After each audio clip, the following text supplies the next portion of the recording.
I ain't go through your phone. It is what it is. You didn't go through my phone because what I was showing you was an upstanding during the breakup. Even like, I feel like I didn't. Natalie said, I am an upstanding citizen. What you...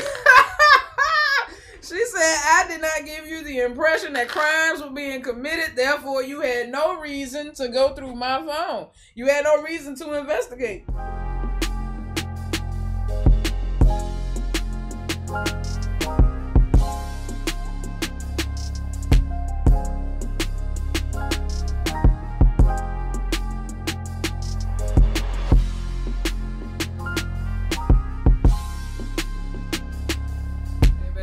All right, y'all. So we're not gonna hold this joint up any further.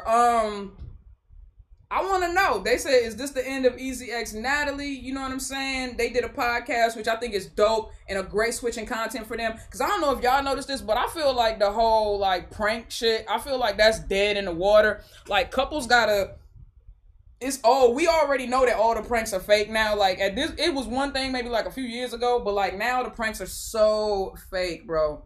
Okay, so here we go. Is this the end? Okay. Is this the end of Ezee x Natalie? Well, let's find out with their first episode of their podcast. Without further ado, let's get straight to the video. Like, did you love me? But I feel like if she loses me, she don't give a f. She wants to be single. She wants to live that life. It was disappointing. What you did, it was detrimental to where we broke the f up.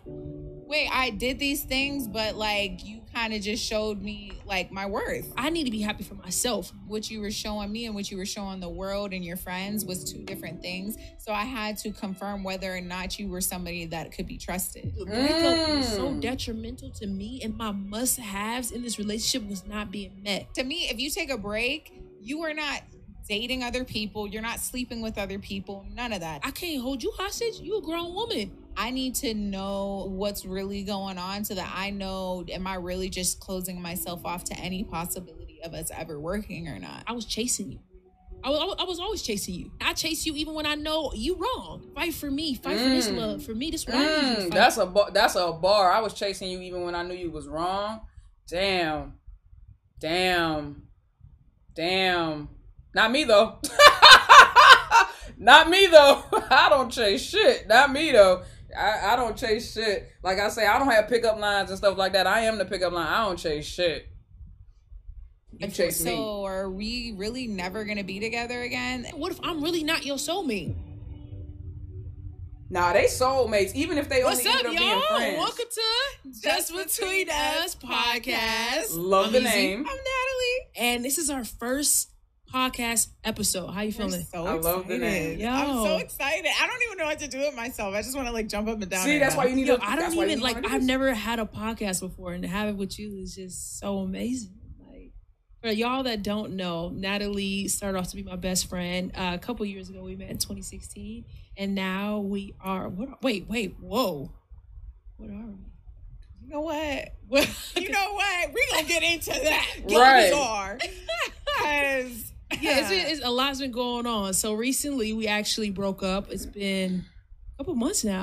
Yeah. A couple months we were broken up, and it was kind of tough, you know. We hadn't for 2 months. We really ever broke up. Yeah, when we've broken up before, but every time we broke up, it was always like a little something. This was for real. This was for real. But we're gonna get into that. So basically, what they're saying is, in the past, they were taking breaks from each other, but they weren't like looking to be with nobody else. But this time, felt like, oh, this shit might be over. So, you know what I mean? Like they probably just felt like they were at a stalemate, and so they kind of just both were like, I give up, as opposed to let's just step back and refocus. This was more of a I give up. In the other moments may have been just a let's step back and refocus. They might have felt like they hit a wall. But I will say, like, let's give them a little rundown. Okay. Anyone who is new to listening to us, we started off as best friends in like 2017. Yes. And then she confessed her love for me. What year was that? That was literally 2019, I think. No, and that was, for you guys that don't know, it was lesbian. 2020. Natalie. It was 2020 because it was during the pandemic, right? Unless they now snitching on they snitching on themselves. Am I tripping? I thought that the confession came in 2020. Interesting. Maybe they just got the year mixed up. At this point in 2017 was a straight girl, one of the straightest girls I ever thought I'd meet. Not just in 2017. Yeah, like her whole life. Yeah. Her whole life, bruh. So we were literally best friends. We started on YouTube. I mean, we started like doing social media and stuff like that. But you know, we created a YouTube channel together and it was phenomenal. Our best friend relationship was just going viral, whatever. And Facts. On YouTube, I decided to confess my love to her. And I was like, you know what? We document everything, so I want to document this process. And I confessed my love, and she said yes. I did say yes. Yeah, it was during COVID. I said yes. I took the leap of faith, and now here we are 3 years later. Thank you. Broken up. No, broken up. Damn. Sheesh. So wait, what's so crazy though, in 2016, now 2023, what's so crazy is they basically now have been in a romantic relationship as long as they were in a friendship, which is crazy when you really think about it. Because even though they met in 2016, they didn't really start getting close and calling each other best friend until 2017. That took them to 2020, and then they confessed to love, started dating in 2020. So yeah, they have been their relationship is completely balanced now. Like they have been romantic partners for as long as they were friends at this point. Wait. A lot of people, like I said, they're probably listening. You know what I'm saying? If you guys are listening, make sure you guys tune in to the YouTube. We got a video here. You know what I'm saying? Oh yeah. So we're gonna definitely be showing visuals for each episode on our YouTube channel where our love story still lives. So if you are new to Ezee X Natalie, go check out that 5-part Oscar-winning series that Ezee put together. Yeah. Wow, still trying to go through my emotions of like being in love, but it's crazy. How does it feel? How do you feel? Like, what do you feel right now? Even like, what did it feel like being single? My heart just started doing a little something when you even said the word single. Aww, damn, honestly, it's like traumatizing. Is it traumatic? Yeah. You're smiling though. Easy, baby. Because I'm past it now. But honestly, being single and the context that we were single, it wasn't just like fun and like, oh, whatever, like, going out, turning up for me at least. Mm-hmm. I caught the head. We saw how single Ezee was. She was in Houston singling it up with all them ass cheeks. It was ass cheeks. No, okay, I'm sorry. It was ass cheeks around though. But Natalie looking like I was single and at home depressed. You were single and in Houston getting cheeks, or at least slapping some. Shade. Yep, y'all can see the shade. Honestly, it was really tough. Very emotional. I don't think I've cried that much in my entire life. Damn. Every day, all day.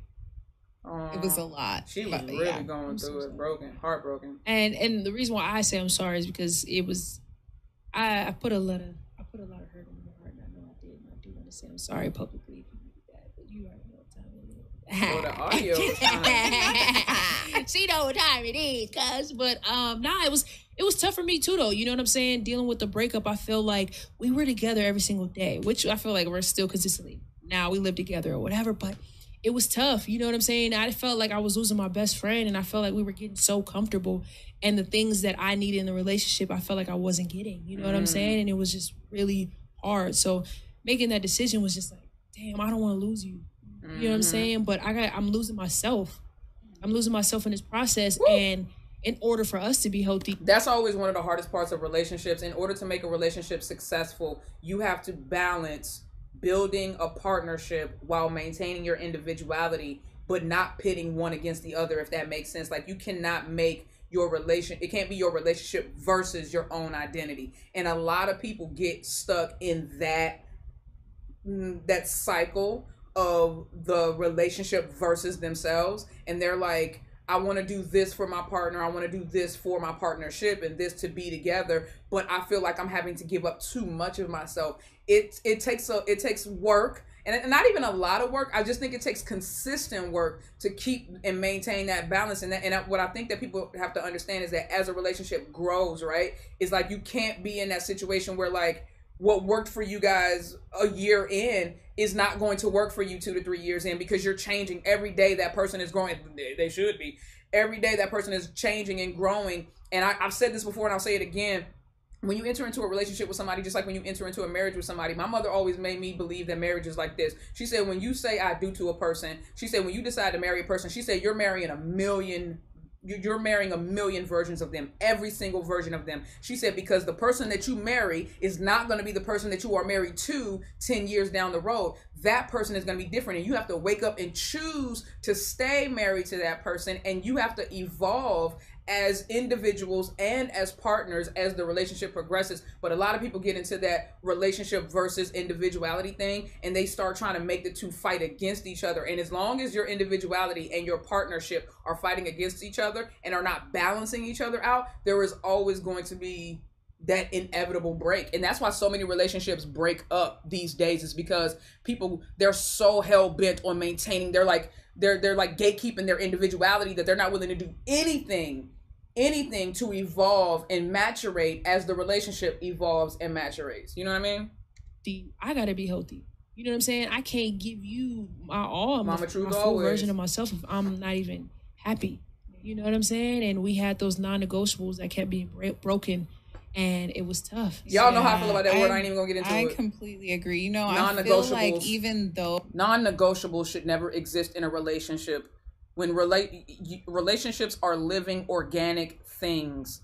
They are living, breathing things, and they change. The same way you didn't have the same dreams and aspirations when you were 10 versus when you're 20 versus when you're 30, 40, 50, 60, 70. All those things change because your experiences change, and your ideologies and your perspectives change. And when you have non-negotiables in a relationship, it will inevitably, and I understand what, like, and when I say stuff like that, I'm not talking about stuff like cheating and stuff like that. We know what really breaks the trust. I'm not talking about things that completely shatter trust in a relationship. You get what I mean?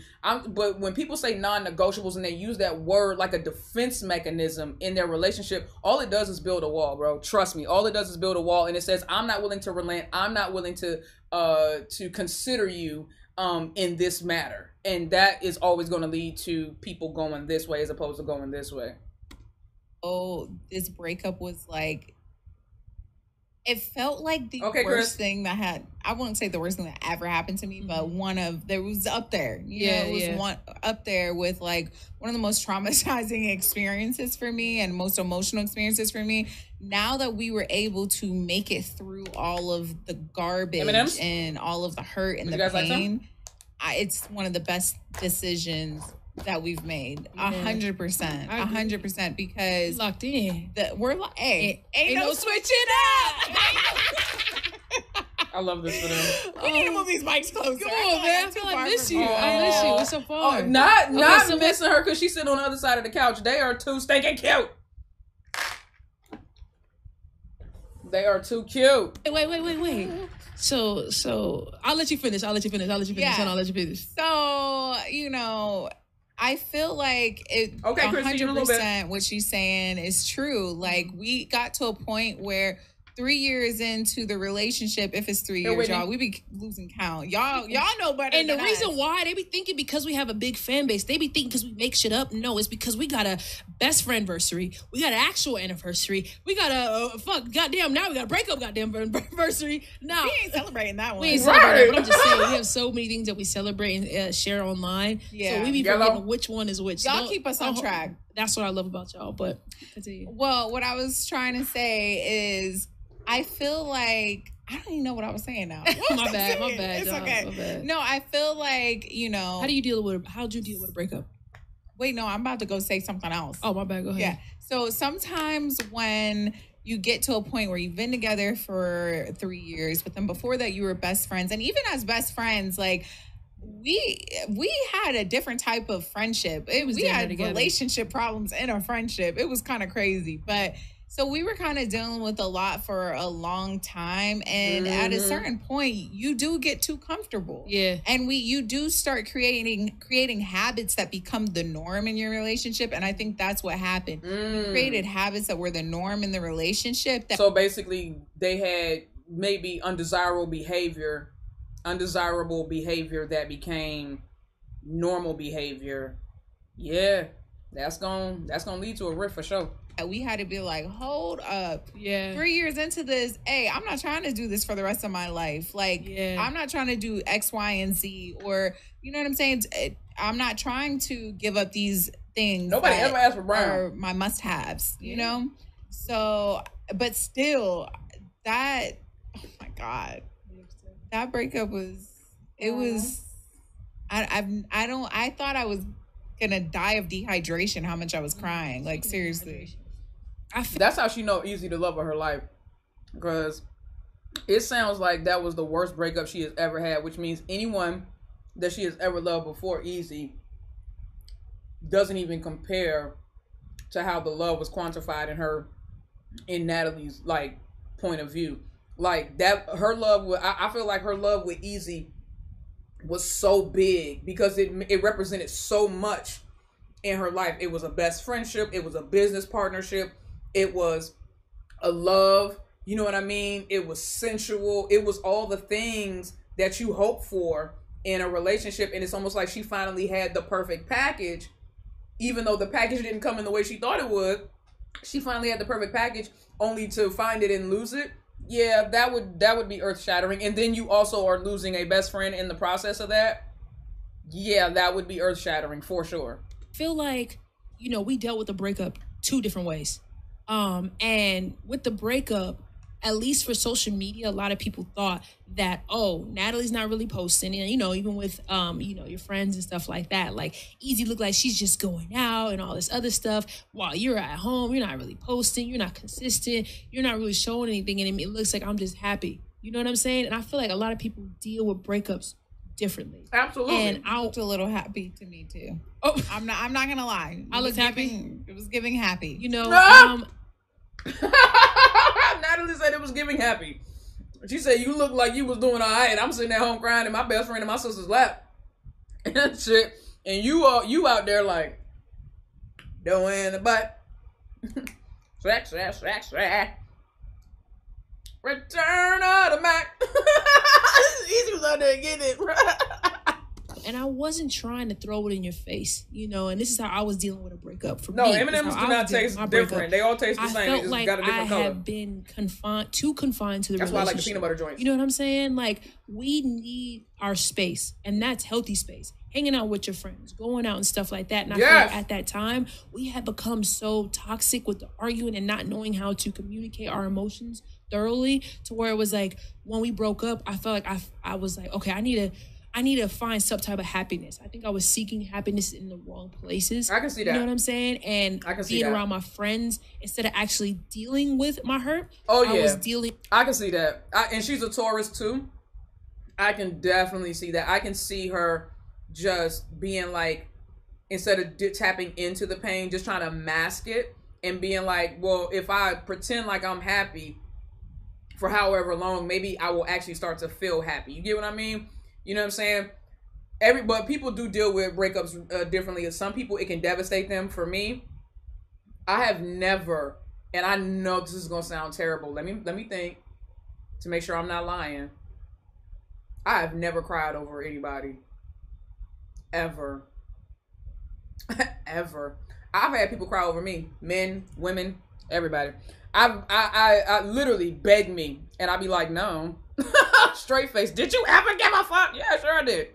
But the switch has been flipped now. The switch has been flipped now. So once I am that type of person where like it looks like I don't give a damn when a breakup happens, and I probably would just go right back out with my friends and stuff like that. But it doesn't mean that I'm not still hurting inside. I can be in pain. Y'all, when I was on that live with y'all last Sunday, I was in pain, but y'all didn't know. Like, I can be in pain, and whether it be physical or emotional, I can be in pain, and I have a very good game face or poker face, so to speak. But I ain't never cried over nobody, bro. I ain't crying over nobody. I was suppressing it. You know what I'm saying? And I was going out, and it felt good. Thank you, Viner. It felt good. Like, okay, cool. Like, I'm not acting wild, but it just feels good to be out. And let me block all that hurt, you know, and put it behind me. Put it behind me. You know what I'm saying? Hoping that if she don't that's think what about I was it. doing, and I was compartmentalizing my actual feelings. Instead of dealing with it. And I felt like with you you were actually going through the emotions. It was real for me. From the moment we broke. But that's also very healthy that Natalie was like, no, I need to process this right now while I'm feeling it so I can get to the root of this pain. That's again, some people just heal differently. I feel like that's that Sagittarius in her. She reminds me in that regard. That's how Charlotte is. You see Ingfa, when Charlotte is heartbroken, she tell you, she like, I'm heartbroken. Like, she says it out loud. I'm heartbroken. She on live crying. She ripping her chest open and we seeing it. With Fa, she out here on live doing goofy dances and making silly faces and going out and chilling with her people. And so it looks like one person is completely destroyed and the other person don't give a fuck. But really, behind the scenes, trust me, Fa is destroyed too. The same way Ezee was destroyed, but everybody doesn't you don't see it the same. You know what I mean? It's like a difference between bleeding out and internal bleeding. It can still kill you. Either way, you still bleeding, right? Natalie is just a bleeding heart where she bleeds out, just like Charlotte, and Fa and Ezee are the type where it's like, nah, they bleed internally. I get it. Woke up and we were up in my room, or our room. We were up. We lived together still, right? Yeah. But you were sleeping at your family member's house and stuff too. Yeah. But I'm just talking about the moment when we broke up. Like, it was. Is it triggering now to talk about it? It is. It is. I mean, I just broke down crying to you the other day, and I didn't even know it was that triggering for me still, because we've been working on things for a little bit now, but we just didn't want to go public with everything yet. But I concur. I agree with that. It is still triggering. I feel like I went through a lot of emotions. A lot of things happened during the breakup even that just hurt me and made me just feel like, I don't know, it's just very hurtful. So I'm still dealing with those emotions, and it still feels like still feels like so recent. What kind of advice would you give to somebody that is going through a breakup? You know what I'm saying? What advice did you need? You know what I'm saying? Because I couldn't be there for you like I usually do and give you the advice. Which was so weird because we're best friends too. Yeah. So it was like the person that I would usually want comfort from. And we tried that. We tried during the breakup. We tried comforting each other while the other person's crying because we're both hurt. That's so confusing. weird. It was like, how do you take comfort from the person who you feel? I get so weak in the knees, I can hardly speak, I lose all control, and something takes over me in a daze. It looks so amazing, it's not a phase. I want you to stay with me. When you are the cause and the cure, isn't that what they said, SWV? How do I process this when you are the cause and the cure for my pain? This is why song lyrics. This is why I use music to communicate, because good music anyway, it literally translates and it says what, you know what I'm saying? Like that song right there, weak, I get so weak. We only think about the lovey-dovey part, but that part right there, when you're the cause and the cure of what I'm going through, how do I process through that? That's some kind of, that shit right there would have my mind twisted, bro. The cause and the cure of my pain, how am I supposed to press through that? Hurt by, you know what I'm saying? So if I had to give any advice to somebody that is currently going through a breakup, I would say deal with your emotions immediately. Mm-hmm. I would say don't suppress them, even though it's really tough. I think you get through it faster that way. I think you'll get through it faster and you'll understand what you need to do next faster than if you kind of like prolong those feelings and kind of just like suppress them by doing other things. Band-Aid, then it might hit you even harder later, and it could be too late to take certain actions. Yeah, totally. I mean, we're two different people. We deal with things totally different, and the way that you deal with it versus the way that I deal with it, I'm not saying that my way was right, but I felt like it didn't not help me. You know what I'm saying? Like, it didn't not help me, for me. And the reason why I said that, and that's what I was about to say. Like, yeah, Ezee is right. Natalie is right to a certain extent, but like, because people are different creatures and different and have different levels of emotional maturity and emotional awareness, some people dealing with their emotions immediately, it may drown them. You like, some people, they have to kind of let the emotions simmer. Like I think I told you this, guys, before. In the military, when you get into an altercation with an NCO, and I had to learn this in airman leadership school when I became a sergeant, when you get into an altercation with a subordinate, right? If I got into an altercation with one of my airmen, before I took action or wrote them up or anything, they always would recommend that we take 24 hours, right? So they recommend the same thing to officers. The reason why they tell you that is because any action, right, that you take, any disciplinary action that you take immediately is going to be emotionally charged. You have to take a step back and remember that you are not just a person, you are a rank, right? Whether it be on your lapel or whether it be on your sleeve, you are a rank and you represent that rank. And so you have to take a step back and go, wait a minute, before I get too emotional about this, let me take 24 hours. And then by the time you do, you kind of process your emotions, or you at least allowed your emotions to settle. So when you do come back and make a decision, it's not too harsh or not too, or too merciful. And so with what Natalie is saying, if you have the emotional awareness like she does, the emotional awareness and maturity like she does to process your emotions immediately, by all means, I 100% agree with her. But like what Ezee is saying is that people process stuff differently, and that's true. If you know you the type, like I know me, just like when I had to end the live that other day, like I'm the type of person that if I start to get heightened in my emotions, I'm liable to say anything. You heard the damn song. This is a warning. Don't fall in love with my type, you know, because I'm a demon. Like I've always been like that. Like my mouth, I'll just start saying whatever, bro, and I'll ruin some shit. And so for me, it's best for me to like take a step back, let my emotions process, let me think my shit through, and then come back and be like, all right, because then I'm ready to talk to you and I'm not so emotionally charged. It's different for everybody. If you don't have the emotional maturity or emotional awareness to deal with your emotions right there, or just the capacity, the emotional capacity, because I'm very emotionally mature and aware, but I don't have the emotional capacity always to deal with my emotions right there in the moment, which is why I flip that switch, turn that shit off, and I go, wait, let me give myself a day or two when I'm ready to process. You know what I'm saying? It made me realize a lot. You know, it made me realize what I was actually doing. And I felt like I didn't know I was doing it until I was like, wait, why do I feel so like cold, you know, at night? I couldn't figure out what that feeling was, or feeling lonely. Of course, it, you know, we're breaking up, but it was just like, you know what, like, what my friends doing? Like, you know what I'm saying? And then it was like becoming so habitual for me that's when I realized, like, okay, I tend to do this, and I tend to move like this even with work. Like, I try not to show so many emotions. So imagine when I'm actually going through a breakup. Yeah. Of course I'm going to do this naturally. Yeah. You know what I'm saying? But I wouldn't necessarily, for my advice, I don't know if you were asking. Yeah, what advice would you give somebody that is going through a breakup? I would give them, take the time that you need.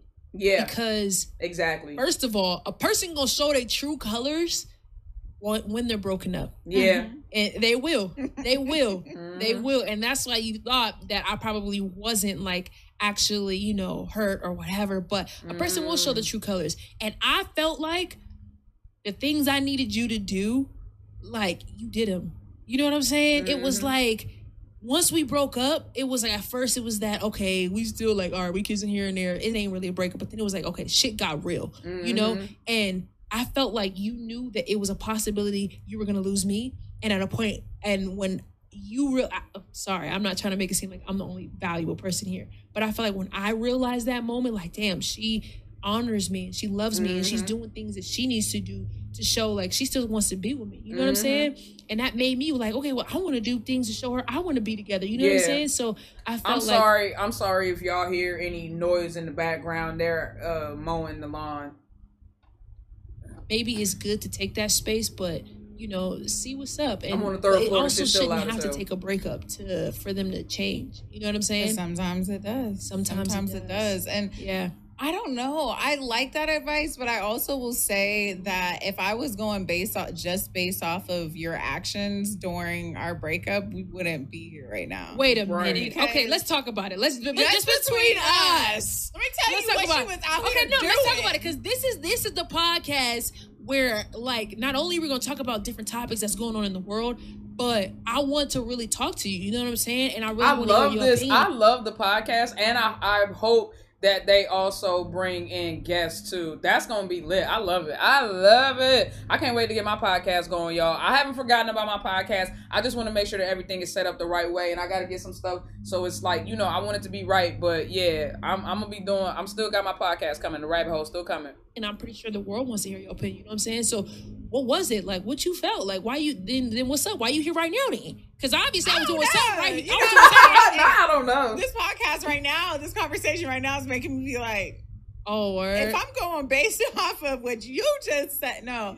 All right, I will say. Well, let's talk about it. I will say this: you will 100% see the different version of your partner when you break up, and you just better pray and hope that you still like that version of them. Yep. And because that version of them is really and truly who they are. What, you know? Okay. And you can't just judge it based off of a week breakup, because you're gonna go through cycles in that breakup. In that first week, you might be going out and stuff like that. You can't be like, this is who you are in that first week, because then the next week they might be just at home boohoo crying and texting you. You know what I'm saying? So you got to give it enough time, and we 100% gave it a good amount of time. I will say that there was some disappointment. I felt disappointment? What was the disappointment right now? Talk to me. What was the disappointment? Just between us, there was some disappointment in the way that you carried yourself during our breakup. I feel like you seemed very single. Yeah. It was giving cold towards me in certain moments. You know, and I felt and here's the thing where I would say in that regard, and this is again just having the emotional awareness and the emotional maturity to know, like, I feel like that is 100% on Natalie. And the reason why I say that her disappointment is 100% on her, the reason why I say that is because her disappointment was based on her expectation of how she felt Ezee should be dealing with the breakup. You get what I'm saying? And that's not for her to say. That's not for her to, she can have an opinion on it, but, you know, only Ezee knows what was in her heart and what the intention was behind her actions. So Natalie's disappointment, like almost all and most disappointment, is 100% on you. It's the reason why someone is disappointed is because you appoint an expectation that is not met based on your own perspective. But you can't control somebody else's actions, and you also can't control, the only thing you can control is how you perceive their actions, right? And so a lot of times the reason why we're disappointed is because of our own expectations. That's 100% on her. And I know people don't want to hear that, but it is. That's 100% on you. Part that was so confusing is that the way we broke up wasn't like some bad, like, it's over. We literally had an adult conversation, y'all. We sat up in our bedroom and we talked for hours about how we were just unhappy and crying to each other. And then, like, it was deep. It was so deep. It was the most deep and, like, I guess adult conversation that I think we had ever had. So when your energy felt like just so distant, single and cold towards me, right, like, and then I'm seeing you out all the time and stuff, and it didn't seem like the goal was to get back together, and it felt like, oh, maybe this is exactly maybe this is what she wants. She wants to be single. She wants to live that life. But again, all of that was based on Natalie's expectation and her perspective, because she truly had no idea what Ezee's intention was. And like I said, whatever it is, I think I see becomes a Tootsie Roll to me. If what she perceived in Ezee's behavior was she wants to be single, but Ezee did not convey that to her through what she said. You know what I'm saying? Like, if you're unavailable to me, right? And if our relationship is unavailable to me, I'm going to go and like I said, some people just move differently. They move on, they mask their hurt as they're trying to deal with it. It doesn't mean that you don't want to be with this person. It just means I'm not going to sit around in the house and pine for you. I got to get up and get out. Otherwise, this shit could suffocate me, bruh. I got to get out the crib. Otherwise, I can suffocate under the weight of these emotions. That's not the same as, she want to be single. Again, that's all based on the perspective and the expectation. And it happens on both sides. I'm not picking at Natalie. I'm just pointing out that most disappointment, and this is something I had to learn, you can only be disappointed in something that you have an expectation in. You know what I mean? We have to learn how to deduce that when it's like, when you're disappointed in a person, it's because of the expectations you had. And yeah, it could be expectations that they set, but again, understand you cannot control another person's behavior. So if somebody does something that disappoints you, readjust your expectations or move the fuck on from them. That's just me. So it was disappointing. I feel, you know what? I feel that. And I think Clarence, for me, yeah, I love how level-headed they are. I was doing that. You know what I'm saying? And let me say this real quick and then I'll let it go again. I also appreciate their transparency and sharing this with people, because I feel like this allows people to see what it looks like when you really truly love somebody and your work, and you really want to work towards. Somebody send this goddamn podcast to Inglewood and Charlotte. I swear for the Lord. But when you really love somebody and you're trying to push through certain things and work through differences, it's not always easy. It doesn't always look pretty, but neither does art. You know what I'm saying? Sometimes you just paint on a canvas until you put intention behind it and meaning behind it. Then all of a sudden it's art. You know what I'm saying? Like a red triangle on a white canvas ain't nothing unless you put intention and meaning behind it. And then you go, oh, okay. You know what I mean? So that's how I feel. I feel like relationships are art. Love is art. And it could just be a mess. It could be just a mess that you're making, or it could be a masterpiece that you're making. That's up to you. And it wasn't necessarily like, yeah, I'm single now, ready for the hoes, all the other stuff. Because I was very vocal with you, and I was honest. You know what I'm saying? You did see some things that you didn't want to see, or whatever. Like, exactly, OG. Look. Oh my God! If y'all could see this look, Nat, we are past that. Okay, no, we're not. Oh no, shit, we got more to talk about. Wow, it's getting deep. I wouldn't say we're not past it, but we are very okay. Let me finish. Let me finish, because it can get hot and juicy. You know, my brother's back here just smiling. I was like, what's about to happen? No, but I feel like we're just smiling. I am so angry. What's about to happen? I am so angry. I love Ezee. I love Ezee, not the hole in the sun. No, but I feel like for me, I just wanted, it wasn't that I wanted attention, but I was seeking the feeling of feeling like I wanted you to want me. You know what I'm saying? I wanted to be wanted. I wanted to feel like the prize. I feel like me to want you, or you wanted the host to want you? No, I wanted to be wanted. You wanted and let me break this down, because a lot of people can probably relate to this. I felt like in the relationship we had come so far. You know, it was beautiful, it was nice, but I also felt like you were the prize, and you knew that the little minuscule times that we broke up, I was chasing you. I was always chasing you. You know what I'm saying? I chase you even when I know you wrong, because I felt like you are a prize, you are a queen. You know what I'm saying? And I felt like I was always, from my perspective. I get that. I hate to stop it again already, but I get that, especially when you take on a more masculine role as a woman. I think that can occur. It's almost like how men feel underappreciated in the relationship, because it's like society says that a man is supposed to romance a woman. No, the fuck, that's not how that works.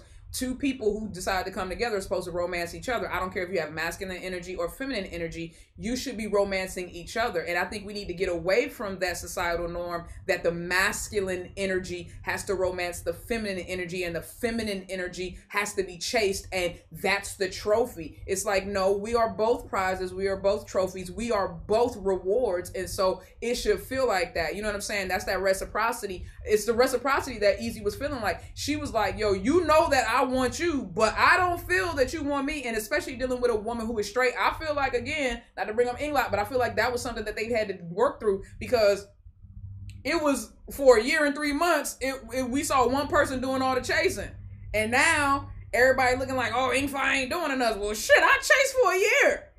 She chased for a year. I get exactly where Ezee is coming from. This is exactly why I don't chase, motherfucker. I ain't, look, whether I'm being run down by a man or a woman, I don't chase. I honestly must say that I have never chased. Male, female, I have never chased. I have always been the one that was that the other person was in pursuit of. That's just the way I carry myself. You gonna know the fuck I'm a prize. When you get me, I'm gonna let you know that you a prize too. But you coming after me, goddamn it, I ain't chasing no goddamn body. Doing that. Kiss my ass. And I felt like I had the breakup was so detrimental. What's up, Crystal? How you doing, sweetheart? And my must-haves in this relationship was not being met. But I felt like taking that step and like I need to be happy for myself. And those things aren't happening. I'm chasing me. That's what I'm chasing. I feel like if she loses me, she don't give a fuck. That's what I was feeling. I literally was feeling like, yo, Natalie, I'm not a prize to her. I feel like if I walk out right now, she'd be like, okay, yeah, whatever. Like, that's what I was feeling. Versus where I knew if you walked out on me, like, nigga, my heart is breaking, I'm aching, and it just feels like that. Because I felt that before. So for me, that life that I was living while we were broken up, it wasn't necessarily like, oh yeah, we're the hoes. I have never chased. I'm looking for the hoes. I don't even know what that feel like. It wasn't that. That's why I don't have pickup lines. Oh my god, Flomo came through. Congratulations on the 20K, Nikki. I have to tap out for the day. I appreciate everything that you do. Thank you, Flomo. I love you. Thank you for the gift, sweetheart. I appreciate you. Look, Flomo chasing. I love you, Flomo. Thank you, baby. Yeah, man. Nikki don't chase, bruh. I don't chase. That's why I told y'all I don't have pickup. The reason why I don't have pickup lines, I also say I don't think I have game. The reason why I don't have game is because I never had to develop it. I never had to go on the prowl and pick no woman up. Like, that ain't me.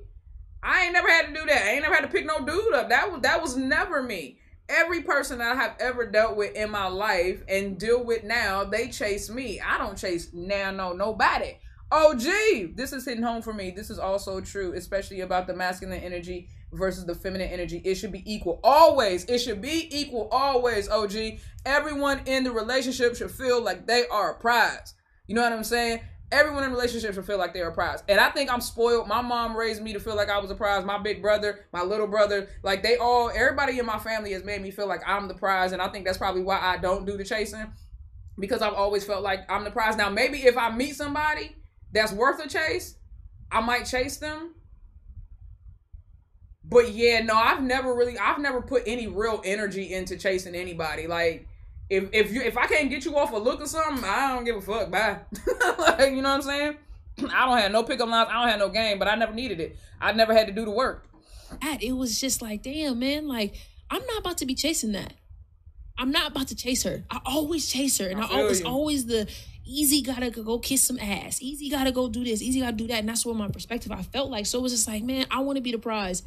Fight for me. Fight for this love. For me, this is what I need you to fight for. And let me ask you a question, though. No, what's the question? I just want to ask you a question. What's the question? Whenever you were out there living your life, were you doing that because you thought you were actually doing that consciously, thinking like, I want to be the prize, I want her to fight for me? Or were you just done because it was giving just done? It didn't get like you, like it was like a strategic thing.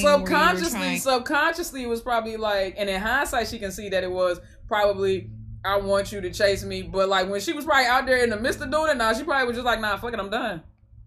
No, it wasn't necessarily strategic. It was more so subconscious that I can say. Nikki Damas. You know what I'm saying? But it wasn't, I wasn't holding back. Like, I was just going out. Like, you know what I'm saying? Usually, like, okay, I got a girl. I really don't want to go out like that. I want to be booed up. But it's like, I'm about to live. You know what I'm saying? If you want me, come get me. Do the things I need you to do and step up to the plate, because you finna lose me. That's what my mindset was. And I felt like the shit that I needed to be done, like, I ain't never seen you work that hard. And it was like, yo, it's really my bitch. Not your bitch. This really my bitch. Not your bitch. Come on, man. I'm talking about homie right now. You know what I'm talking about. You know what I'm saying? I know. Come on now. We tapped in. We best friends. Come on. Ain't no switching up. Don't leave me hanging. You're a queen. You're a queen. See what I'm saying? No, come on now. Come on. But I don't like you calling me that. There's only one time. Okay. So it was in the bedroom.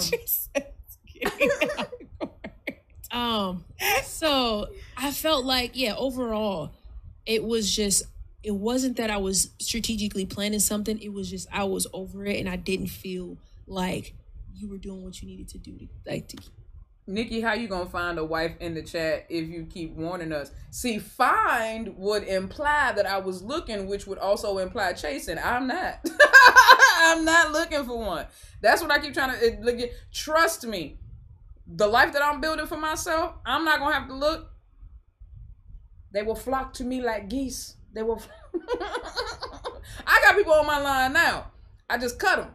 I told you, even though I'm toxic, I can't keep them all off of my line. They loving me keeping my secrets. I don't want to fall in love. I just want to fall in love. I got people on my line now. You know what I'm saying? And I just don't pick up. Non-negotiables. You know what I'm saying? So you see me outside, you see me hang out with my friends. You know what I'm saying? It was like I'm in that I don't give a fuck mode until shit changes. And I warn y'all because I care about you. You don't want none of this. Unfortunately, you were going through a tough time. You know what I'm saying? And I wasn't really paying attention to that because usually when we do break up or if we ever broke up, it's like, okay, how's that? What's you doing? Like, okay, let me bring you something. Let me buy you something off Amazon. I know you need a face scrub or whatever. I wasn't paying attention. You know what I'm saying? I was treating it like a real breakup as if you like moved across the country. And I know that hurt you because you are my best friend and I do know you. And you did tell me the things you were going through. But yeah, that's what I was, and that's what was going through my mind. Wow. That's what was, it's tough. I mean, I feel like I understand the perspective. Yeah, I'm in my building phase, y'all. I'm selfish right now. I told y'all. You were. I'm building something. The way that you were feeling and stuff, and I understand the reason why. I guess I still don't agree with the way that you handled it, but I will say that I understand how you were handling it. Love from you too, OG. your description. From what you're saying, I can wrap my mind around why you.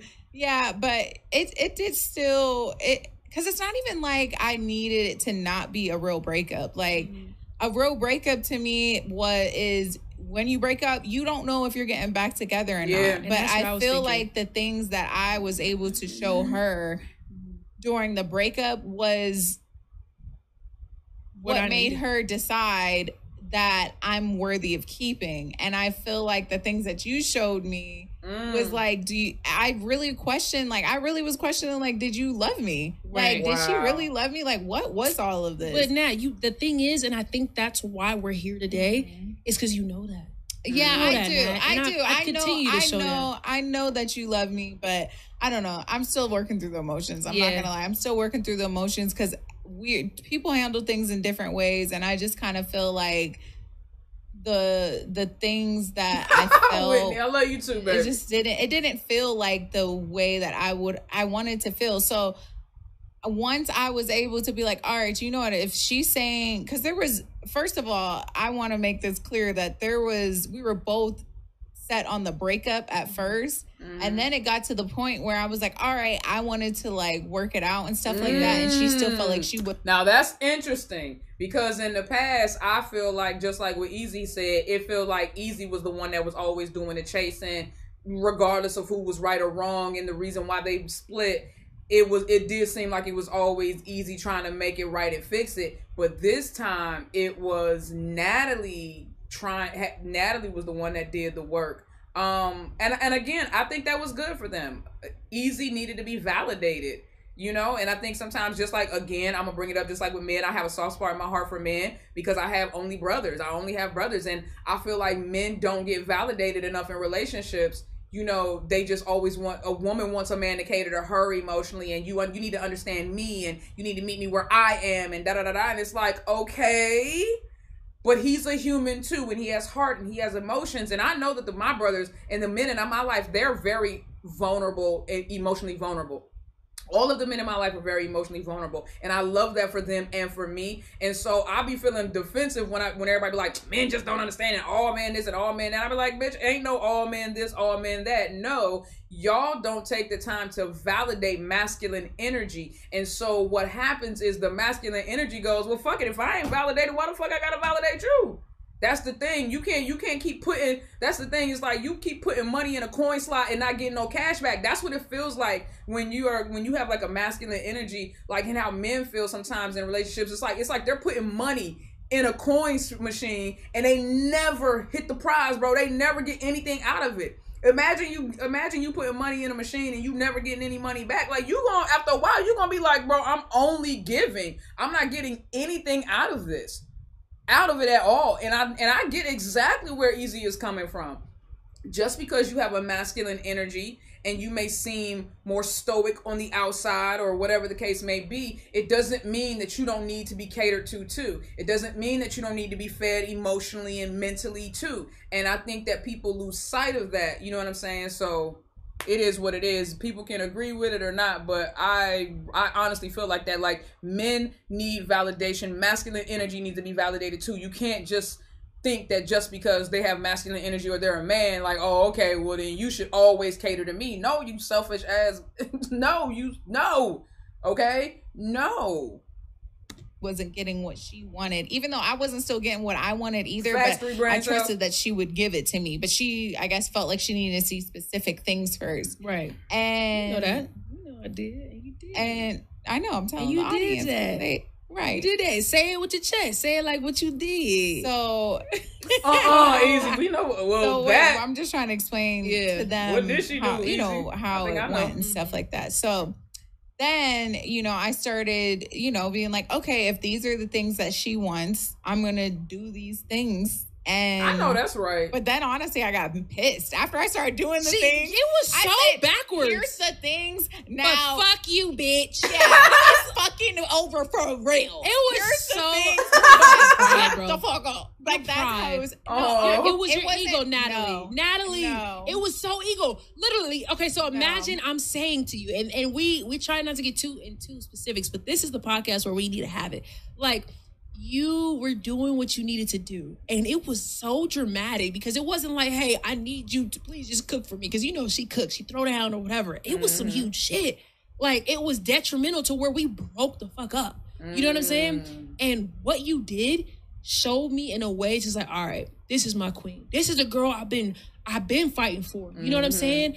And that's what I needed to feel that. But when you did it, it was like, yeah, here it is, but I'm out. Now you better come chase me type shit. I'm like, oh my God. Honestly, it wasn't even a chase thing. I really felt it was because I swear it was not ego. What it was I felt I was unhappy with the way that she was acting during the breakup. It felt like, oh, you wanted all X, Y, and Z. And I felt like, you were saying one thing, but then doing different things. And it just felt like, do you deserve me? That's what I started feeling like. Do you feel like you had outside influences that make you feel that way? Because no, absolutely not. That's where I say it's ego.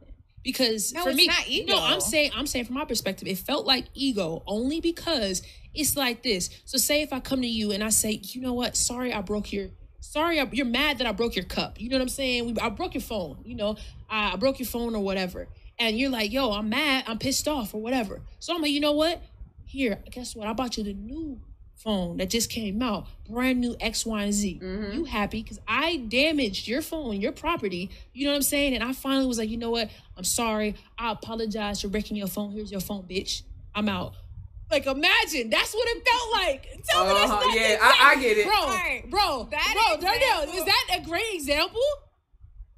He's not in it. Bro. Right. He like, man, he just took the camera and everything. My man said, keep me out of it. Imagine. My man said, keep me out of it. I had more energy into my past relationships to a point that it drained my inner self. Ooh, Lulu, I feel you, sweetheart. I feel you. That shit can be like, oh, God. Thank you, Nikki. Thanks always speaking about us. Always. Always, always, always. Always. Yeah. But I like that analogy. That's real. Imagine you break my shit and then you come to me and I'm happy that and you buy me some new shit. You buy me the new, but then when you give it to me, it's like, here, take the shit. It's like, okay, yeah, you bought me a new phone, but I don't understand why you you know what I'm saying? Like, what's the energy behind it? What was your intent for replacing it? You know what I mean? What's your intent for doing it? And I think that's why I get what Ezee is saying about it being ego, but I also get exactly what Natalie is saying is like, okay, I'm finally giving you what you want and you seem unappreciative of it, or you're not maybe making as big of a deal of it as I feel like you should when you see me stepping outside of my comfort zone and giving to you what you need because I love you, and I don't feel like you're appreciating that because your words are saying thank you, but it's like, okay, so let's piggybacking off of Ezee's analogy of the broken phone. Let's say Natalie came and gave you the phone, and she broke your phone, and she comes and she gives you the new phone, and then you take the new phone and go, oh, this is what's up, and you toss that bitch, and then another girl brings you a new phone, and you take her phone. So I think that's the reason. I think that's kind of like how Natalie was seeing it. It was like, yeah, it's like you took my phone and tossed it to the side and took somebody else's phone. So I think that's why Natalie, I get where they're both coming from. I get why Ezee would feel like you was like, here, take the shit. And then Ezee was like, well, since you're going to give it to me like that, I'm going to take somebody else's shit. You get what I mean? So I can see where they're both coming from. I genuinely can see where they are both coming from. If hug me like you mean it was a person. Right. It's giving passive aggressive. Exactly. I'm gonna let you finish, but the breakup. It was like, okay, I got you, girl, but bitch, no, I'm out. I get that example, but I just want y'all to know. First of all, it wasn't like that. It wasn't bitch, I'm out. But it was more so like it was like things that I was hearing that she was saying. It was things that like actions I was seeing, actions and just like things I was discovering that was happening during the breakup that made me feel like, wait, I'm out here literally boo-hoo crying every day, every night, and not even doing shit and not even working, nothing. And you're out here doing X, Y, and Z. Yeah. And it was just like, I did these things, but like you kind of just showed me like my worth. Pretty much like how what I said, I was showing you my true colors after a breakup. That's what it felt like. That's what it felt like to me. But then, then she started putting in her work to show me that, overall, which she always, she definitely, in my opinion, it was there, but Ezee had to feel like this time, like, let me see you do the work, and then I'll give you back that same energy type deal. It was reciprocity. Again, bringing that word back up, reciprocity. Ezee needed to feel validated before she could reciprocate what what Natalie felt she deserved, basically. Once we showed each other that, look, we want KMG, I think, you said feels like there's still some unresolved shit between them. Well, that's the thing. They said that they are still working through it. This is not them coming up. This is not them saying, hey, guys, we're completely fixed and now we're good. This is them saying, we've been working on this for a while and now we feel like we're in a more stable place, in a place where we can be more transparent with you guys. And they are prepared to share this healing journey, which, with all relationships, you're never good. You have to keep working towards that. Like, you're never just like, all right, cool, we done all the work, right? No, it's just like how your body keeps growing every day. A relationship keeps moving and evolving every day. You can't just go one day, okay, I did all the work, because the moment you stop working or you stop moving, you know what I'm saying, it starts to die, it starts to decay. Nah, bro, you got to keep that living organism moving and breathing, and you got to keep breathing life into it. And so this is not them saying we're good.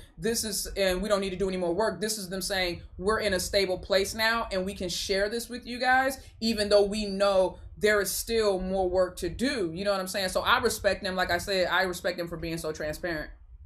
You know what I'm saying? But I also get KMG where you can, I get where you're coming from, especially if you don't follow Ezee and Natalie. It was months.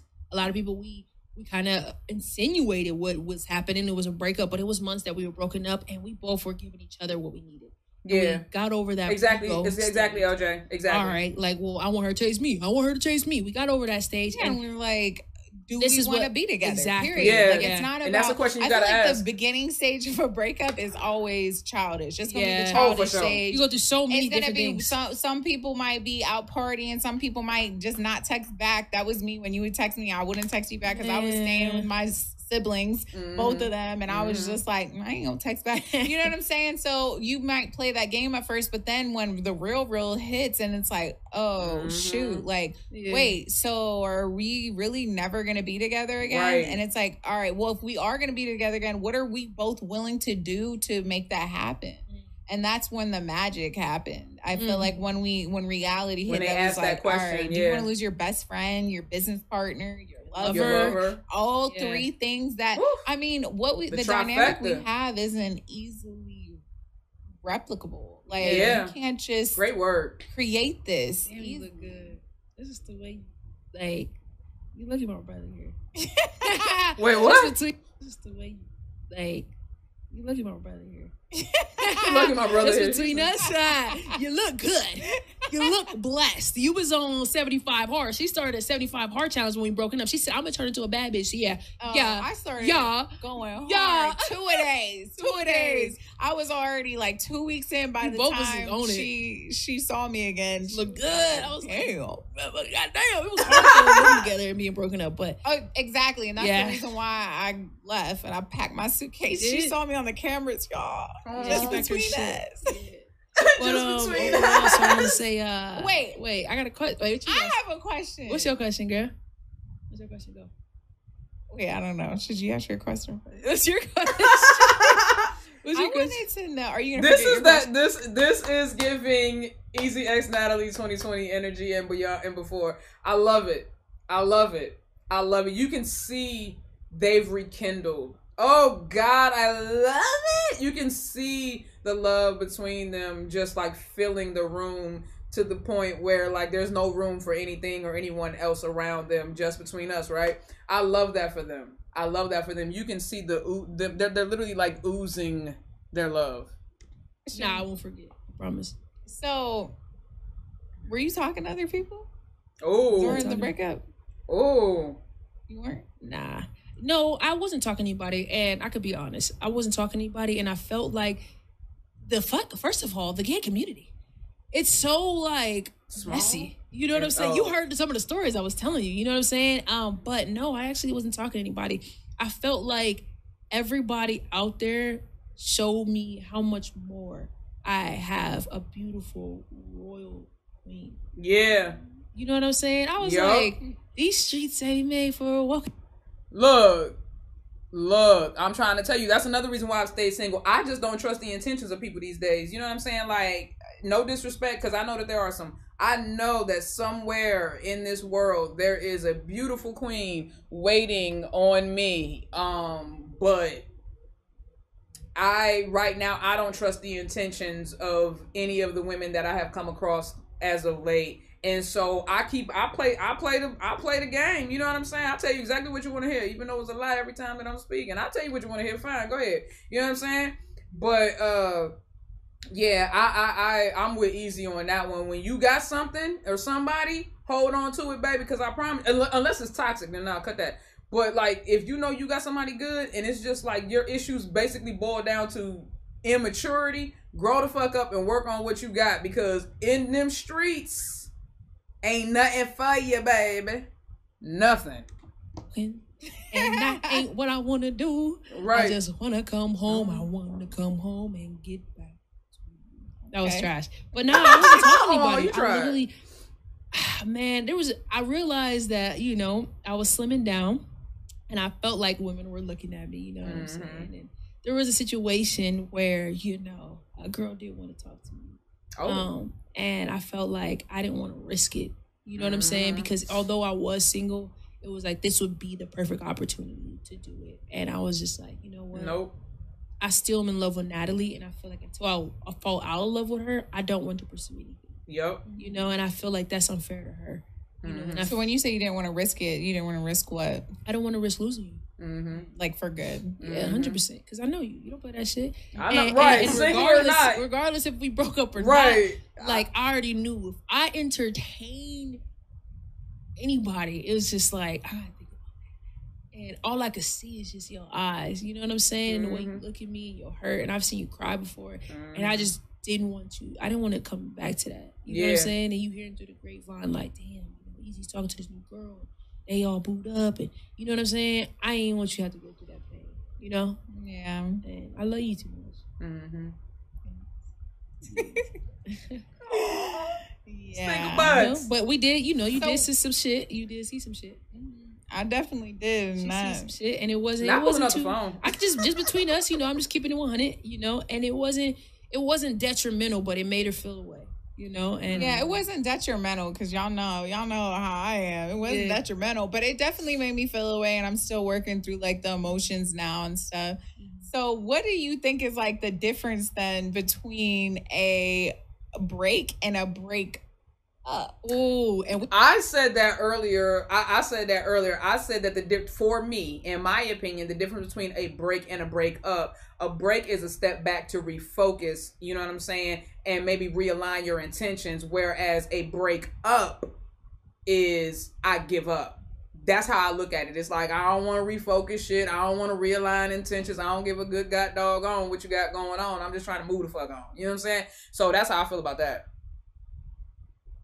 We were broken up. Or do you consider we broken up or a break? We were broken up. No, so okay. You know what's funny? But she was treating me like it was a break. So I'm like, I'm single. Let me tell you. First of all, let me tell you what's funny. So when we first had the conversation about possibly taking a break, I did say some shit. It was supposed to be taking a break. Yeah, I got my little shorts on. And it turned into not just a break. I think we should see other people. I did say that. And I was like, I said that. I couldn't, bro. First of all, it broke my heart. I could not stop crying. And I was just like, whoa. That was that Taurus shit. Ezee didn't mean that. That was that Taurus shit. Ezee did not mean that, because the moment Natalie would have looked in anybody's direction, dog, Ezee would have gouged her eyes out and went and murked the other person. Like, Ezee saying that because her ego, that was her ego, bro. 100%, regardless of what she says, that was ego. Yeah, sure, go see other people. Nobody ever means that shit. Even when you're broken up, and even if you know that you're not gonna get back together with that person, nobody ever means that. Why would your ex even tell you, even push you? Nobody ever means that. I'm sorry. You don't ever mean that. Nobody ever means that. I think we should see other people. What you really mean is, I think I should see other people. You should sit at home and be sad waiting for me. And that's on either side. I don't give a fuck who says it. Nobody ever means I think we should see other people. They mean I think I should see other people, or I think that I should be allowed to do whatever I want to do. But if I catch your ass with somebody, it's going to be done. Nobody ever means that shit. I love single person who work like that, healthy.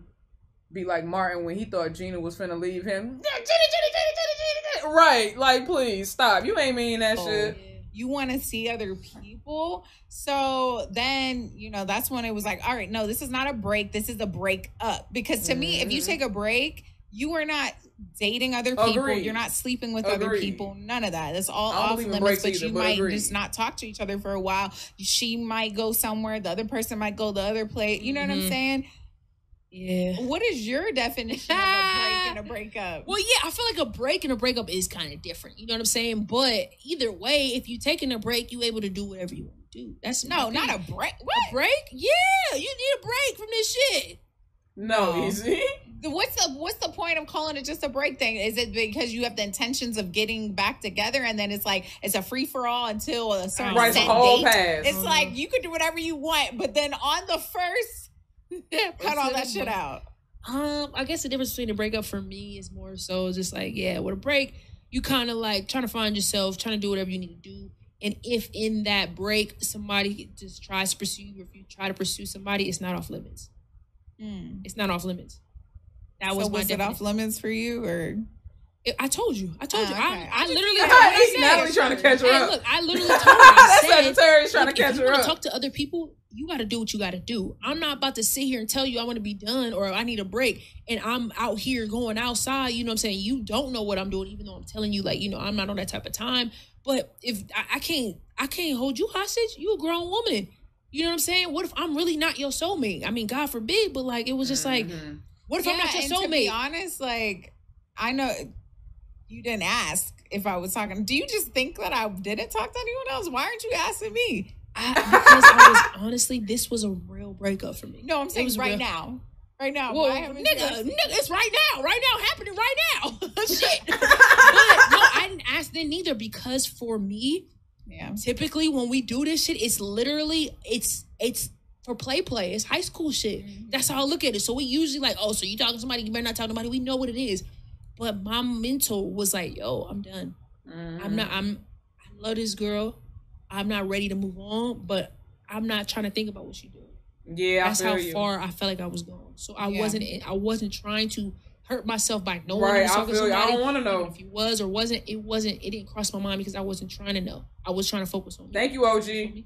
So that's what it was. But so yeah, I mean, did you talk to somebody? Answer everyone else's question, because y'all are probably the only one curious to know if I was talking to someone else, because she don't seem curious. Okay, I'll ask. You don't have to ask me.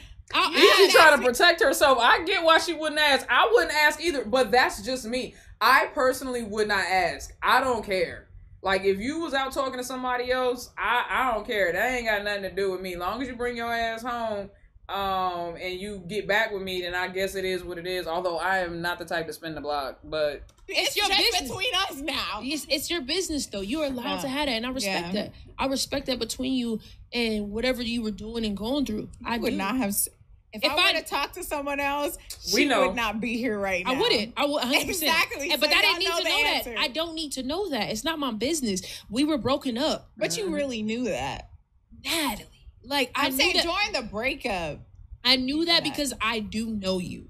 But also, you do keep things to yourself. You kept a lot of things to yourself. Not like as in anything that you had any ill intent about. But it was your journey. Mm-hmm. And it's not that I didn't care about you. I literally was just... I don't know if you know what I'm talking about right now. Well, I know what you're talking about. I'm not talking about... You want me to know? All right. Was you talking to anybody or not? Because this is the energy you want. Was you talking to anybody? Was you seeing somebody else? Anyway. Nah, seriously. Was he talking to somebody? Let me ask you. No, I don't care. I don't care. I just think it's bizarre that we're on the topic and you don't ask. Okay, so let's talk about it. You want to talk about it? I didn't talk to anyone else. Just between us. Okay, just between us. I think, you know what? I also think that it's easy knowing. Natalie low-key mad that Ezee's not jealous, that she's not jealous enough to ask.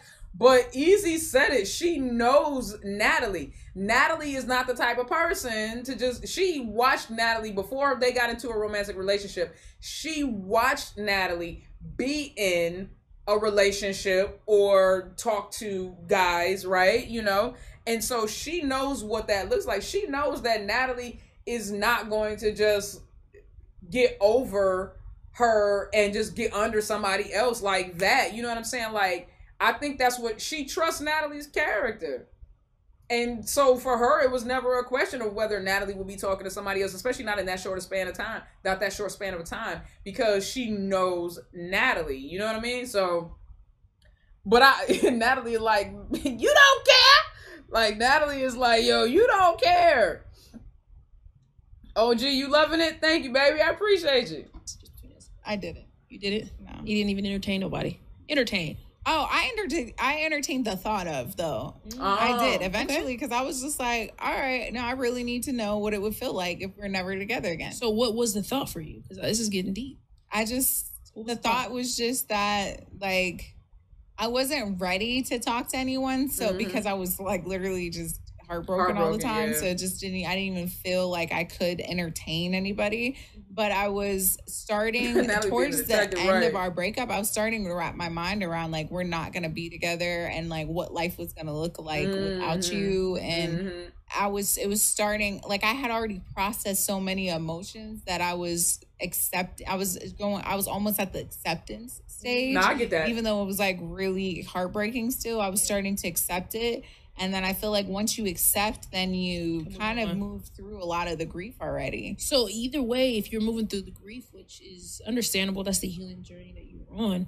What was you talking about? I said no. I wasn't interested. You see nobody cute. Nobody. It wasn't that I didn't see anyone cute, or it definitely wasn't that no one wasn't trying to talk to me. Oh, you fine as fuck. I mean, somebody maybe trying when we was together.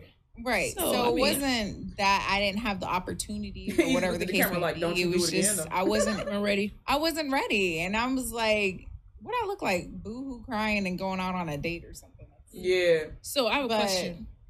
And this is just between us, the audience. Like, just between all of us. Is it right if your ex, now ex, you guys are broken up, me and Natalie broke up, is it right for them to go through your phone and see that you possibly could be talking to somebody else and them to scold you for it and be mad at? I want you guys to answer that question. I feel like that depends on the situation and the context of your arrangement. Their situation where they're still living together and the going through, I'm not going to say the going through the phone part, but if they stumble upon something, right? Like you leave your phone out and then a message pops up or your phone is locked, but a message pops up. That's why I don't do the banner. That's why I don't do banner notifications.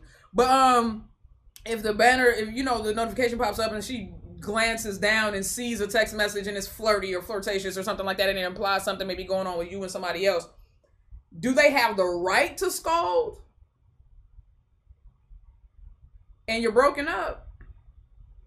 I'm not gonna say they have the right to, but I understand the want to, and I understand the I could justify it. I feel like I could justify it just because if the situation, if you haven't completely separated, like if it's not like a clean break where like y'all not living together, she done completely moved out, then yeah, I do feel like up to a certain extent there could be some scolding there, because if you know that even if you don't know that you guys are gonna get back together, I do feel like unless it's been a clean break, like a complete severance of the two, then yeah, I could see that. I know that sounds crazy, but like I'm not gonna say it's right. They have the right to, but I could justify it. Like I could get on board with it. I could be on that person's side. You know what I'm saying? If they came to me and been like, she got bitches talking to her and texting her, knowing I'm still living in this house, I could feel like how that would be disrespectful. Because what you gonna bring people back to the crib? You know what I'm saying? So like I do feel like that could get real hairy. I don't know. What's going on with my live? Okay. Yeah, I feel like that could get real hairy. That's just me though. I just feel like again, like I said, not them literally picking up your phone and going through it, but if they were to come across something or see something or even see somebody like on an Instagram post and they leave a comment, do I feel like they have the right to scold?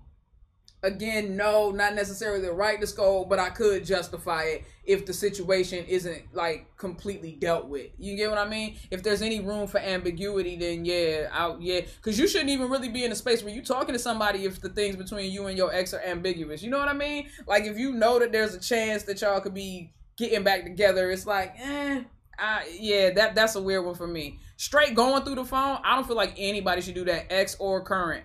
I don't feel like anybody should do that. But if you see something, then it is what it is. Comments, let me know. Natalie, what do you feel about that? It's getting deep. Honestly, I feel like I don't know. I feel like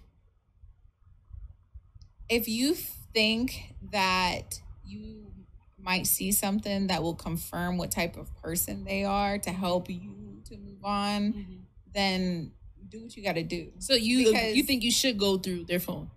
If you feel like, even though they're single, you feel like you don't, it's not okay. So now we have to like break this down more, because whenever you say that you're just single, if you're broken up for good and there ain't no coming back, then there's absolutely no ambiguity. But the type of breakup that we had, and we actually talked about it, it was not just we're single, blah blah blah. It was like the goal was to hopefully one day come back to each other. Right. So, and it was like, all right, we're single right now. We need to get things together to be able to be better together. That was the conversations.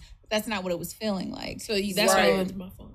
That's exactly why I went through your phone, because I felt like what you were showing me and what you were showing the world and your friends was two different things. Yeah. So I had to confirm whether or not you were somebody that could be trusted. And when you went through my phone, was I somebody to be trusted?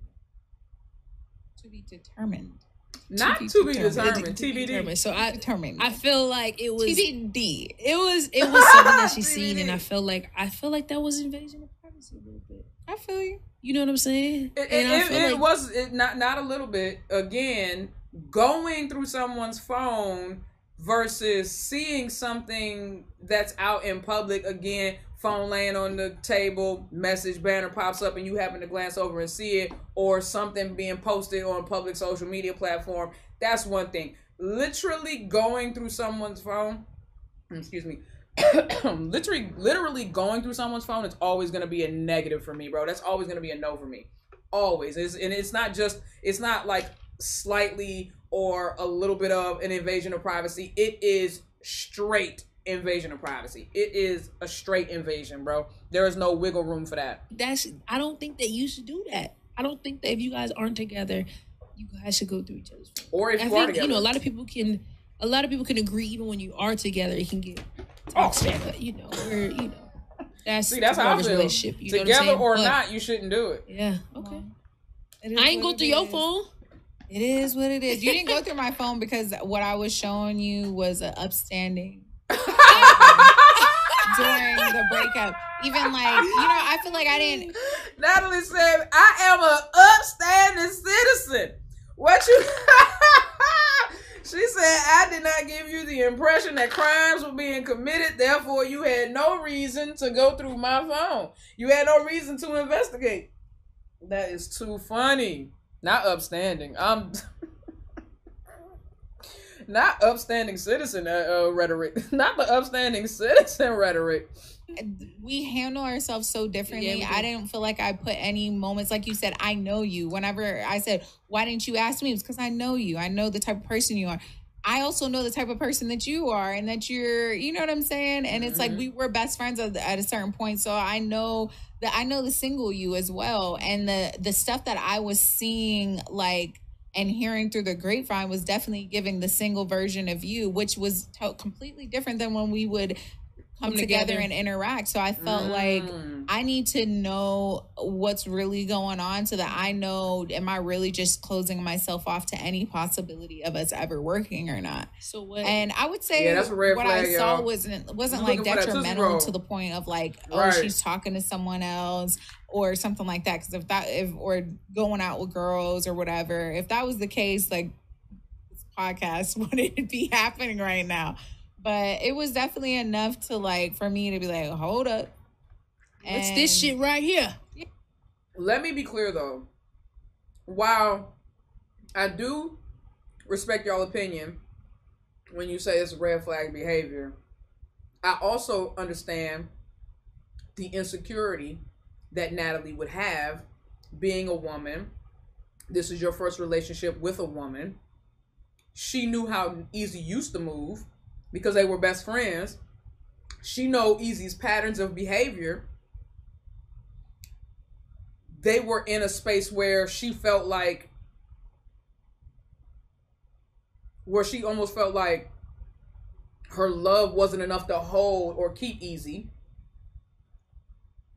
I get the impulse. I do. I get the impulse to want to look and to want to go through somebody's phone. It's not because I think, and this is when you got to be real with yourself. I think we've all gotten the urge to do it. Now, whether or not you actually do it is one thing.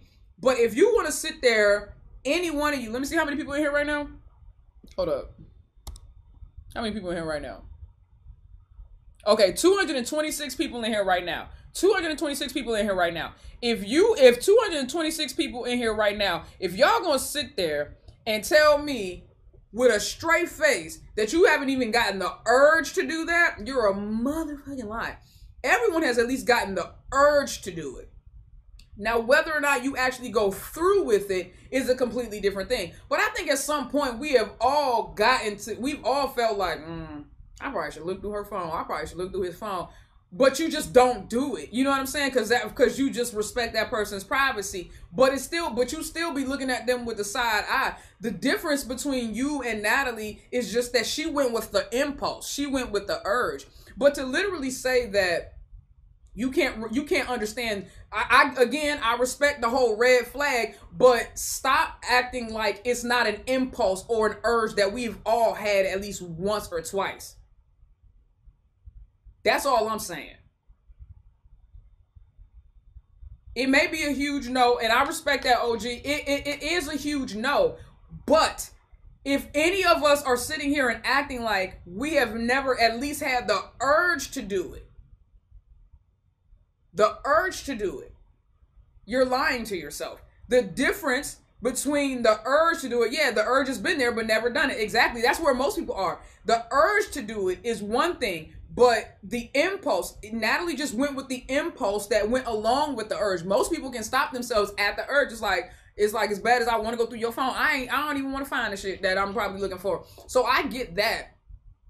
I get like I said, but red flag is like, I also understand the insecurity. I also understand what would give her the urge and the impulse to do it based on Ezee's perceived behavior through Natalie's eyes, the insecurity of what they were already going through. This is her first relationship with a woman, so she's going to be hypersensitive to anything. She also knows and knew what Ezee's fuckboy behavior looked like before they got into a relationship, so she knows how Ezee can move. So there's so much that goes along with that. But all of us have at least felt the urge. Okay? Yeah, we had to work through it, and you know, we're still working through some things, but so respect my girl Natalie, bro. Don't be on her back like that.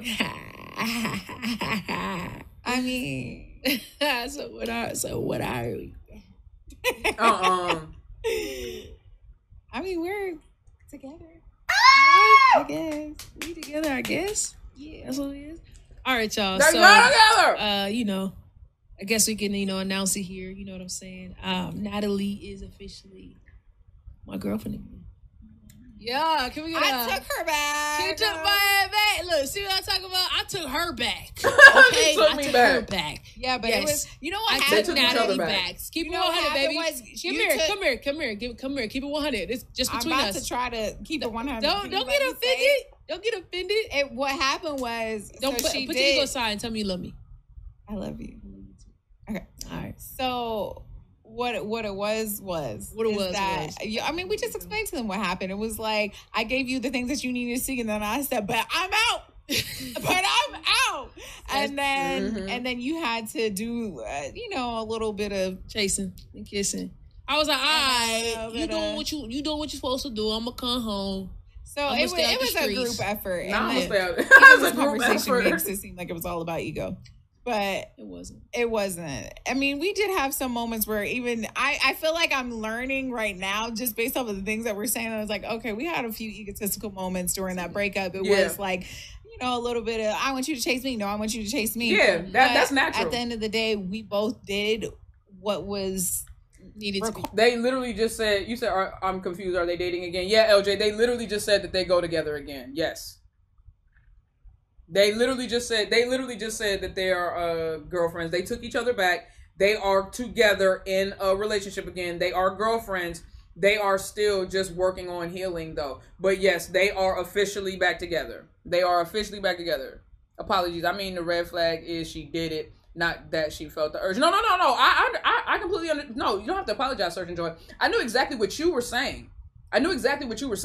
I was also just trying to make it sometimes we judge people on their actions, not realizing that the only difference between us and that person is the impulse, right? And so it's like, put yourself in that person's shoes. I'm always about empathy. Put yourself in that person's shoes and understand the urge, right? And the want to do it. But like the impulse of actually going through with the action is where, a lot of people may differ. But a lot of us have had the urge to do a lot of shit, but we don't. And that's why we're not in jail. Or that's why we still in a relationship, so on and so forth. But, it's good. You good, LJ. Go to sleep. Go to sleep, baby. Required. Yeah. We both did what was required.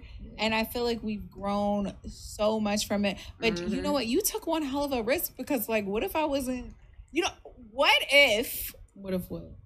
what if I would have made you do some like bizarre stuff to get back with me? That's ego. That's ego. No, but what if I would have that show, The Ultimatum? Like, what if I would have made us like go on the show or something? Bro, to get back together. Okay, so if y'all don't know what The Ultimatum is, it's pretty much love partners go on there and they really want to get married. And because their partner's not ready to get married, they give them an ultimatum where it's that sounds terrible. All right, either we get married or I'm going to go date this other person. On the show. On television. That's an automatic breakup for me. Ultimatum is an automatic breakup for me. I can't, y'all. Last thing you want to do is give an Aquarius an ultimatum. I'ma always, you give an Aquarius an ultimatum, we are always gonna choose what you don't want us to choose. If you be like, you gonna have to jump off this bridge or be with me, bitch. Sayonara. Like, I'm out, yo. Like, you can't ultimatum me. I will absolutely do whatever it is that you told me you don't want me to do. You can't ultimatum me. If you make me, I will never choose you. If you put me in an ultimatum situation, I will never choose you just out of spite, bro. Just out of spite, I will never choose you. I mean that. I mean that. Or whatever. So you're saying that what if we like went on the ultimatum? Yeah, like what if I was like, right. you know, because by the time I did what I had to do to make you feel secure about the Arrow, relationship, I don't and then believe you're you. like, all right, I'm ready to be back together. And I was like, no, we're going on Netflix. And Unless we're you never gonna had a go serious on relationship. Ultimatum. Ain't no way. You wouldn't do it? You would have just said, Or you well, just never had a the reason thing to is, question like that I person. said, when you were single, I wasn't inquiring what you was doing because I knew even if you was, you know, so fucking Italian, you know what I'm saying? All right, I won't say that, but if you was doing some crazy stuff, if you was wilding, you know what? I want to be single. I ain't have to see it.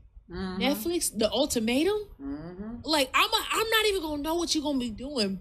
But it's about until to be after public. the show. Exactly. And Right. we may have worked out anyway. Some of them people look crazy. Oh my God. Okay, what about this? They look insane. What It's so if? sad. What if you see me on the camera coming inside? Mhm. We single or nah? We made it. I don't even know. You see me coming inside with a girl. You know, what I'm saying on a Ring camera In our house? in our house, and I'm like, what? I pay bills in? I'm like, Right, what? I just can't help my right. cousin with the groceries. I just can't help my cousin with the groceries. Oh, on some little me shit. What would you do? Dang. What would you do if you seen that? Mind you, I'm single though. See, that's Help me. your cousin in With our house with the groceries? And I know all your cousins. Right. Oh, hell nah. Yes, my different cousins from my daddy, cousin, mama. You already baby's know what daddy time side. it is. Right. What you doing? Because that was, if y'all know what I'm talking about, that was Michi and Summer Walker. Right. Okay. So, Arrow, that's exactly what I said. If you never had a reason to question a person and they were right next to you, yeah, so she knew what she was up to. It was like, and they were with the phone right next to me. Yeah, that's what I said. I said the only reason why you never got the urge is because you literally never had a reason to question the person. But if you ever had a reason to question that, come on, you had to know that I was talking within the context of actually having a reason to question someone, Arrow. Come on now, sweetie. If you've never had a reason to question someone, then no, you would not just go and pick up their phone or just even have the urge to. But anyone who's been in a relationship who has ever had a reason to question the person they were in a relationship with has at least had the urge to want to go through their phone. Doesn't mean that they actually did it, but they've at least had the urge to do it. You know what I'm saying? But only if that person gave them a reason to question their loyalty. You get what I mean? If they've never given you a reason to question them, then of course you wouldn't have the urge.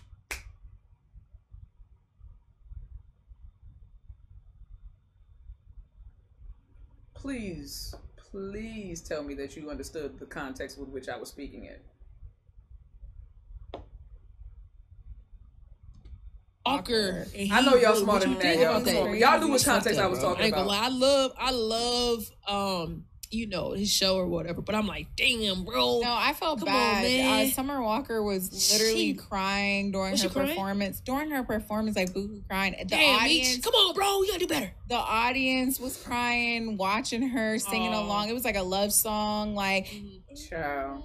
what love is. Oh, that's You my don't song put up a too. fight. Yeah, But- I can't sing it, but you know, let her sing it. But y'all, I felt so bad. Honestly, I feel like he got caught, right, Arrow. and that's another thing. I'm a big believer that God and the universe is gonna bring to you the knowledge you need anyway. Period. So that's kinda how I like feel my too. mindset That's about why I going don't through- ever feel the need to go through shit. I have great discernment. Anything that I needed to know, whether it be somebody, my friend, it could be a friend situation, an acquaintance, romantic, family. It doesn't matter. I can always tell somebody's intentions with me. Now, it has taken a lot of growth and self-awareness and self-maturity, to not call somebody out just because I figured something out. It took a lot for me to get to that point, because when I would find something out, I would always feel the need to like call somebody out on it. I don't do that now. I am more or less the type of person where when I find something out about somebody, I wait and see how they gonna I wait and see how the shit gonna play out. I want to see how deceitful and how conniving your ass really is. That's just me. I'm gonna let you hang yourself, baby. I'll let you put yourself up in the chair and put your own head through the noose. All I'm gonna do is kick away the chair when you get yourself in position.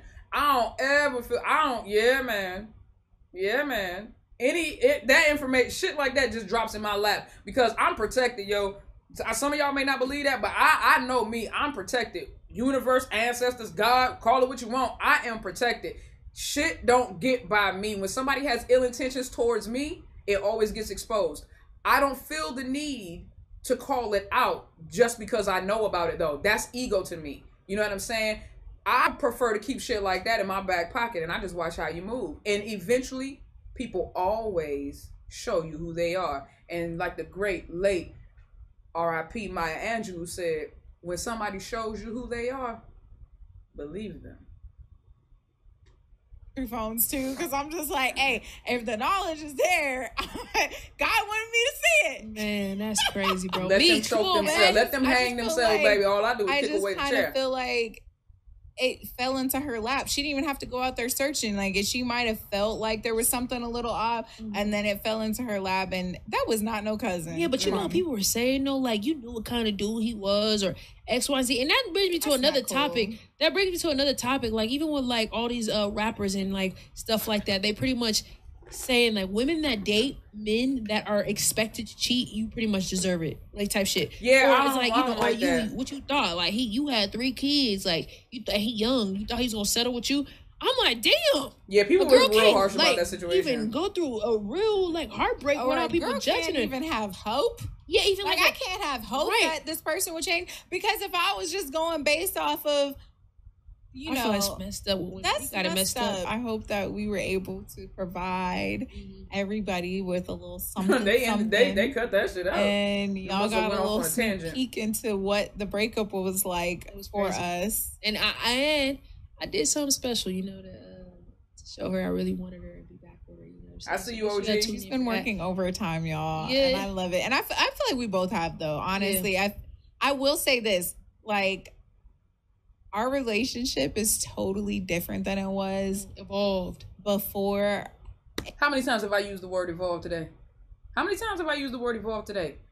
Relationships are living, breathing organisms. They must evolve. They must mature. They adjust. They realign. They align, and then they realign. Yes.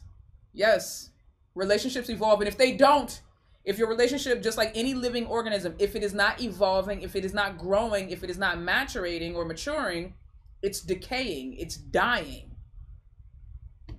And it just within a few months, I feel like the time apart and then the time coming together and realizing, like, all right, no, this is real life. Like, we're not just about to be together just to be together. Like, facts. I feel like God really put us in the position to be like, hey, y'all are not growing together, right? So I'm gonna separate y'all if you can't get it together. That's real. And that was like real. We learned a lot. I feel like we literally had to do that. God was like, yo, you guys just taking what y'all got for granted. 100%. And you're not serving each other anymore. You're not serving each other's growth anymore. You're actually hindering it. You're hindering each other's growth. And we were bringing out the worst in each other in certain circumstances. So it was like, are y'all gonna become like, are you good for each other again? Or are you gonna stay on this like toxic path? And we're not that no more.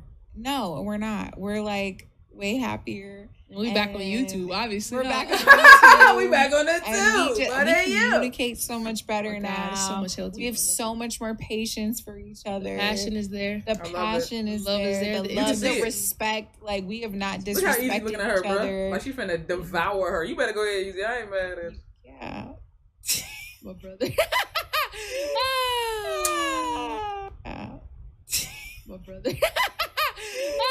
Natalie's like, get it together, man. No. He laughing behind the camera. You see the camera shaking? Yeah. Well, there you have it. Just Between Us podcast. I'm Ezee. And I'm Natalie. And make sure you guys follow us on all our streaming platforms. I love it. Am I promoting my music? Wait, why does she streaming platforms? Is that what it is? Yeah, it's a streaming platform. Yeah, podcast. Right, the streaming platforms. Make sure you guys follow us. Tune in on YouTube. Ezee. Y'all don't like when don't let the video Just finish. Between Let Us the video podcast. And we're all over everywhere. I'm Ezee on all platforms. And I'm Natalie Odell on all platforms. And Just Between Us. Boom. I love it. Yay! That was so good, y'all. That was so good. Shout out to them. They definitely smashed after this, Z. For shizzle, my nizzle. They definitely smitted it ash to smithereens each other. I love this. I love the conversations that it spurned. I love the transparency. I love them being vulnerable and sharing this side of themselves with us. And of course, I am so happy to see one of my favorite YouTube couples figuring their shit out, loving each other, and working past ego and non-negotiables and whatever problems that were and boundaries that were erected between them. I'm so happy and so proud of them for doing the work and continuing to do the work. And it's a consistent thing. The relationship has to evolve and it has to grow, and it just, I love this for them. I love this for them. Shout out to the both of them. Natalie is looking good. I see you, baby. Ezee looking good too, though. Ezee done got thin as hell. She told me some. She saw girls looking at her. Great, man, go ahead, buddy. You know what I'm saying? All right, then. I didn't say shit. Sound like my family down in Georgia. Anyway, if you guys enjoyed this reaction as much as I did, please be sure to like, comment, and subscribe down below. Don't be afraid to share. Make sure you hit that notification bell so you can be notified every single time I upload. And if you've been here before, then you already know I gotta hit y'all with the deuces. People are crazy.